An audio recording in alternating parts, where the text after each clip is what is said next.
له دندې د مسعود اندرابي لرې کول د هوکړې خلاف کار دی.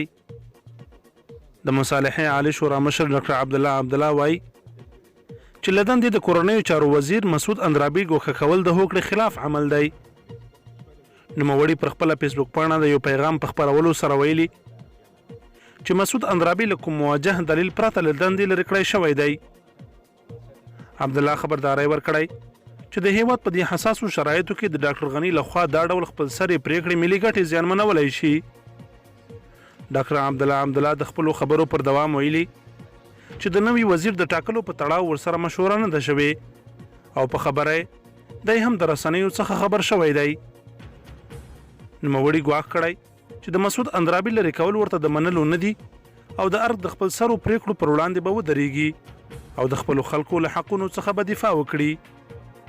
باید وویل شي د کابل حکومت د کورنیو چارو پخوانی وزیر مسعود اندرابي چې د ډاکټر غني او عبدالله ترمنځ د شوي تړون له مخې ټاکل شوی و پرون داسې مهال له دندې لرې کړی شوی او پر ځای د کندهار پخوانی والي حیات الله حیا ټاکل شوی چې ډاکټر عبدالله د مسکو په سفر بوخت و.